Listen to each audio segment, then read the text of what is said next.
guys and welcome back to my channel. I hope you all are doing good. So मैं एक सुंदर से garden में बैठी हूँ एंड अभी चेरी ब्लॉसम चल रहा है कनाडा में. सो यहाँ पे भी एक ट्री है चेरी ब्लॉसम वाला.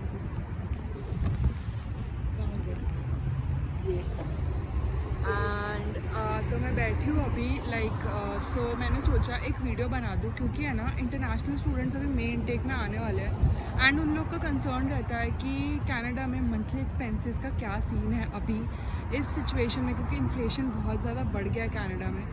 तो एक आपको होता है बैक इन इंडिया से कि कोई बता दे कि आपके मंथली खर्चे कैसे होंगे, तो आप पहले से एक प्लान बना के आओ कि हमें इतने एक्सपेंसेस करने हैं, इतने एक्सपेंसेस करने हैं. सो मैंने सोचा एक वीडियो इस पर बना दूँ ताकि स्टूडेंट को एक बेसिक सा वो आइडिया आ जाए कि आपको कैसे यहाँ पे आके अर्न करना है और सेविंग्स करनी है. सो गाइस वीडियो एंड तक देखना. अब वीडियो में आगे बात करते हैं मेरे मंथली एक्सपेंसेस की. सो चलते हैं.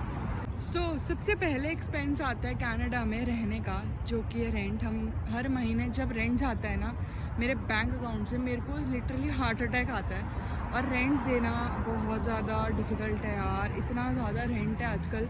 सो अगर आप कनाडा आ रहे हो तो आपको ये समझ के चलना है आपको 550 to 600 तो देना ही पड़ेगा कनाडा में रेंट. अगर आप शेयरिंग में रह रहे हो तो, शेयरिंग की बात कर रही हो, प्राइवेट तो 700-800 समझ लो एंड इनफैक्ट 1000 तक जाता है स्टूडेंट्स के लिए. सो अगर आप शेयरिंग में रहना चाह रहे हो तो 550 से 600 एक अच्छे घर का रेंट होता है. नहीं तो 450-500 वाले घर तो बहुत बेसमेंट हो गया और ऐसा सा भी आपको मिलेंगे. सो एक ये फिगर है 550 से 600 के बीच में आपका रेंट होगा.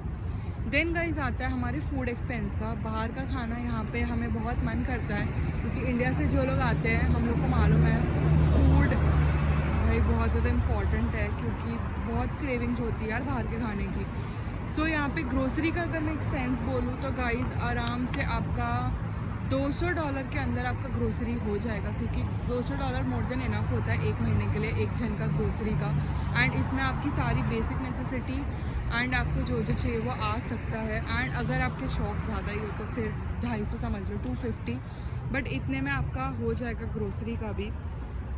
देन गाइस अगर नेक्स्ट बात करूँ तो आता है ट्रांसपोर्टेशन, क्योंकि कम्यूट तो करना ही पड़ेगा. कॉलेज जाओगे, जॉब पे जाओगे, सो आपको प्रेस्टो कार्ड तो चाहिएगा ही.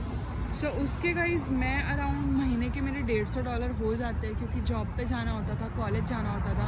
अब तो कॉलेज में छुट्टियाँ है तो अब हाफ़ हो जाएगा, क्योंकि जॉब पे तो $100 के अंदर हो जाएगा एंड इधर उधर घूमना वगैरह. तो $100 ट्रांसपोर्ट मैक्स. सो गाइस अब तक हो गया 600 हम मान के चलते rent, 200 grocery that is 800 plus 200 हम ट्रांसपोर्टेशन लेके चलते हैं दैट इज़ 1000. सो ये तीन चीज़ों में आपका $1000 एक महीने का हो जाएगा. देन अभी बात ख़त्म नहीं हुई है, कनाडा में एक्सपेंस कभी ख़त्म नहीं होते गाइस. फिर आता है फ़ोन बिल. सो फ़ोन बिल मैं मेरा बताऊं तो मेरा बहुत ज़्यादा अच्छी डील है, मेरे को बहुत अच्छी डील मिल गई थी फ़ोन के लिए.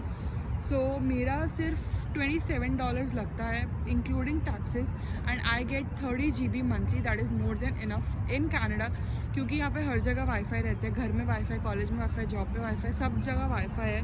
सो इंटरनेट आपको सिर्फ बस में चाहिए होता है, वो भी मैप्स वगैरह देखने के लिए और गाने सुनने के लिए. सो यही है.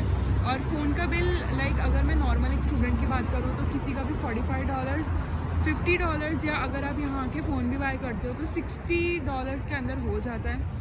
सो इतना ही फ़ोन का रहता है. बाकी मैं तो बोलूँगी जितना चीप प्लान हो सके उतना ही लो. और एक यहाँ का एक डिसएडवांटेज ये है कि अगर आप डेटा एग्जॉस्ट कर देते हो ना अपना, तो आपका जितना प्लान का प्राइस नहीं होगा ना उससे ज़्यादा आपका टॉपअप प्लान होता है. इंडिया में तो क्या 20-30 रुपये दे के टॉपअप प्लान ख़रीद लेते थे, एक दिन का 1-2 GB हमें मिल जाता था. बट अभी मेरा है ना थोड़ा प्लान ख़त्म हो गया था, क्योंकि इस बार मेरा डेटा ज़्यादा यूज़ हो गया, तो मैं सोचा मैं टॉपअप करवा लूँ. टॉपअप यहाँ पे $20 में सिर्फ मुझे मिलेगा 3 GB. एंड मैंने बोला भाई ये तो मेरे प्लान से भी ज़्यादा एक्सपेंसिव है, तो मैंने बोला मेरे को तो नहीं करवाना, क्योंकि यहाँ पे यही एक बहुत ज़्यादा डिसएडवांटेज है. सिम कार्ड्स का प्लान्स इतने ज़्यादा एक्सपेंसिव होता है. इससे जियो वालों को मेरे को मन करता है अंबानी को बोलो भाई जियो यहाँ पे चाहिए, हमें जियो की बहुत ज़रूरत है, यहाँ पे लेके आओ. क्योंकि यहाँ के प्लान्स बहुत ज़्यादा एक्सपेंसिव है एंड स्टूडेंट्स बहुत एक मिस्टेक भी कर देते हैं कि आके आईफोन ख़रीद लेते हैं महंगे महंगे एंड उस पर डाउन पे फ़ोन ले लेते हैं एंड फिर उनको डाउन पे फ़ोन का प्राइस भी भरो एंड आपका नेट का तो लग ही रहा है।